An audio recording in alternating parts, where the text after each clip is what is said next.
bear the label journalist somebody or teacher someone. All the same, Farmer Ogbole has stuck like glue on farmer and biochemist Samson Ogbole, who grew up in what he calls the traditional setting.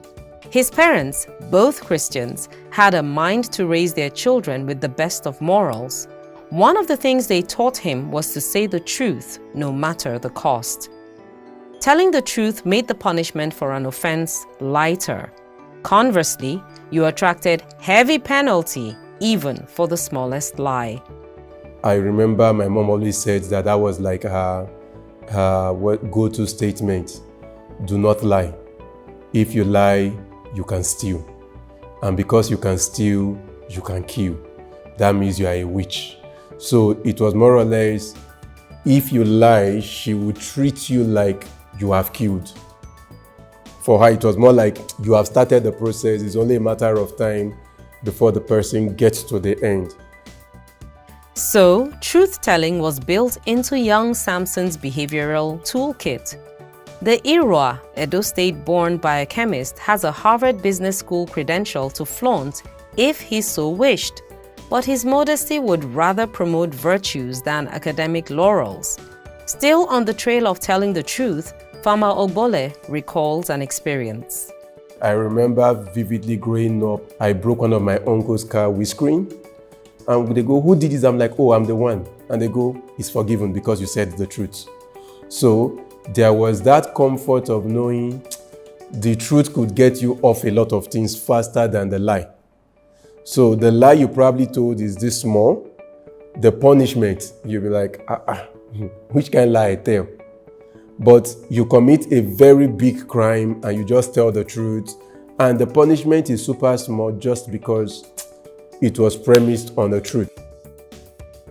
His grandparents told him that he didn't have to remember what he said earlier when the truth was told. Truth returns to the lips naturally. Farmer Ogbole attributes his molding to his parents as well as grandparents. So, who really stood out among them in his upbringing? 3 people had to go. My mom, my maternal grandparents. That was like their yardstick. It's even a proverb in my village. If you lie, you steal. If you steal, you kill. Then you are a witch. So it was like a continuous, what's the word now? Story. It was a continuous thing they always said. And for everything that you did, whether right or wrong, I remember my grandpa always had this thing of, oh, whatever good you're doing, you're not doing for me, you are doing for yourself. That was like his status quo. So when you think you are doing a chore in the house, you are expecting him to. So my grandma is more of the person that says, well done, or you are sweeping, or you are mopping, or you are doing this right. Or my grandpa is like, no, I'm not telling you well done. I can see it, but it means you are becoming more responsible. His grandfather, who perhaps would have been the ideal mentor for present-day youth, was only making sure that a child who wouldn't feel entitled to a good life, but rather work for it, was being nurtured. But in all of this, what is Farmer Ogbole's view about integrity? Integrity is just keeping to your words. Say it, do it. If you can't do it, explain it before the person finds out you didn't do it. So you don't have to, it's just say it. If you have said it, do it.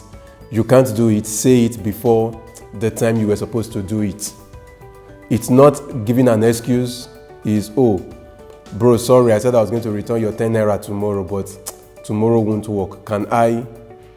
So the person knows that, yes. So it's not like I always tell my people, it's not really about the big stuff at times. You learn it from the small stuff. It's not about, oh, I've made a promise to give somebody $1 million, $1 billion naira. No, it's about the small stuff first. Oh, I will call you tomorrow by 7. By 7 a.m. you could not call. Reach out to the person, oh, I'm hooked up, or I didn't forget about the call. Can we reschedule? It's that simple. A lot of people advise young persons to acquire integrity as a necessity for a life of honor and virtue. Farmer Ogbole has nothing against such precept. He, however, has a very interesting way of advising integrity without leading his treatise with the word. There is a need for them to first understand work is not a repercussion for sin. Work is not because man fell. Work is because God wanted it that way. I make them to see the fact that, the whole thing about work is not because Adam needed to eat. That was why he was working. Adam was not working because he needed to see God, because he saw God every evening. Adam was not working because he needed a better life. He was having his best life in the garden. Adam was not working to build a future. He had his future secured in the garden. So Adam was working because there was a commandment to work. And of course, there is this scripture that talks about the fact that he who does not work should not eat. And I say interpretation, if we want to use simple language, we know that feeding is needed to survive. So what the scripture was saying in simple terms is the man that does not work should die. So we don't work to blow. We work to live.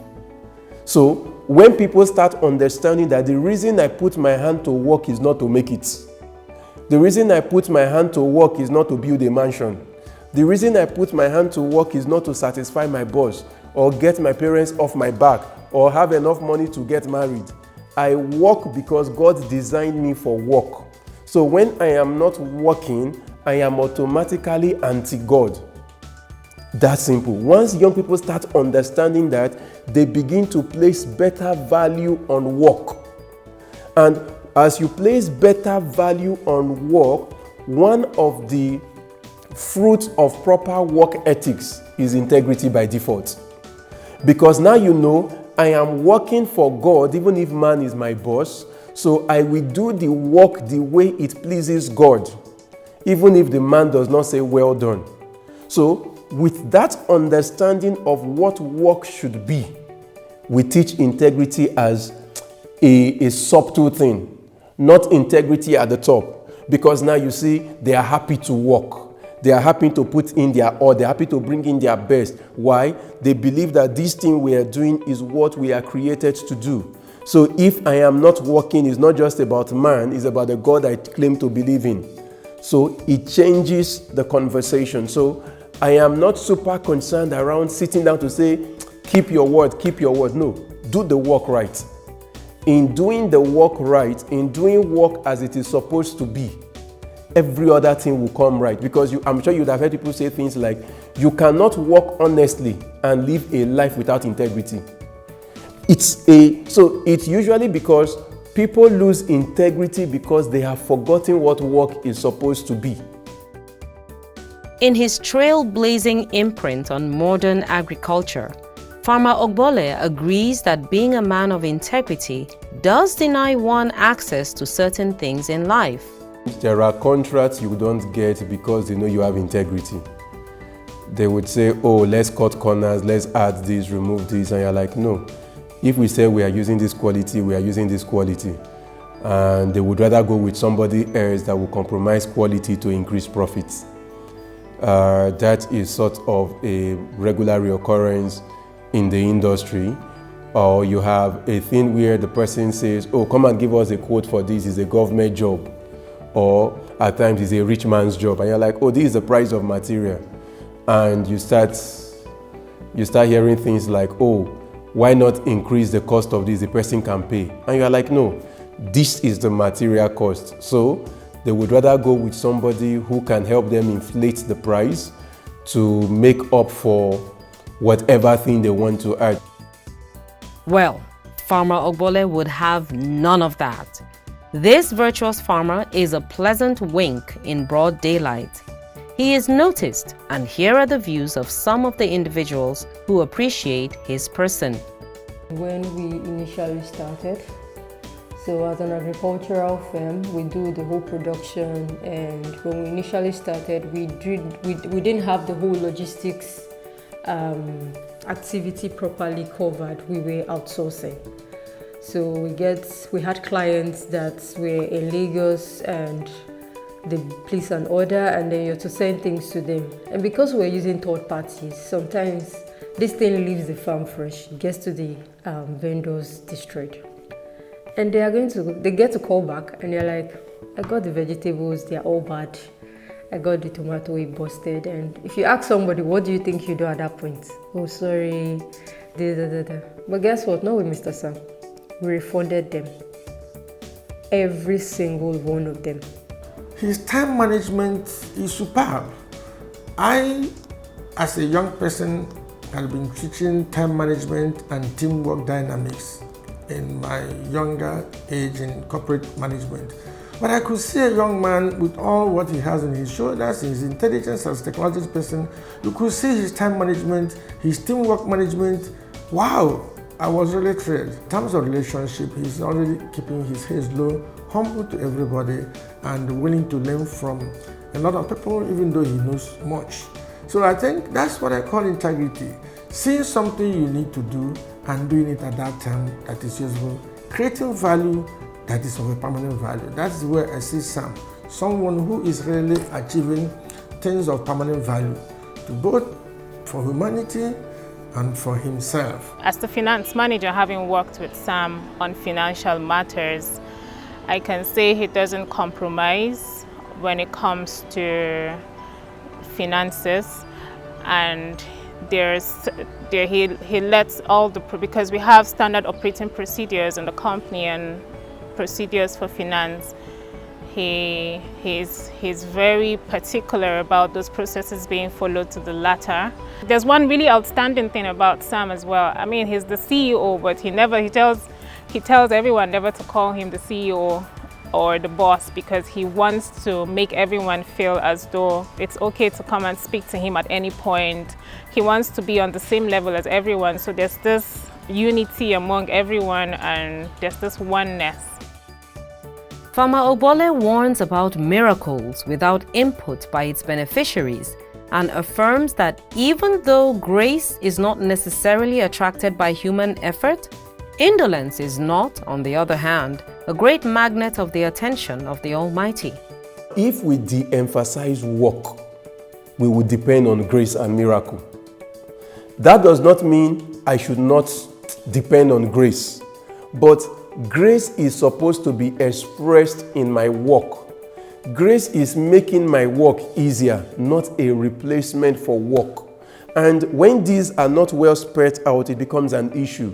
When we do not, because when we talk about work, there is also the part of what is laziness. I remember the former president talking about, oh, Nigerian youths are lazy, and everybody went, no, why would you say that? And I'm like, if we understand how God defined laziness, just maybe we would understand this man was right.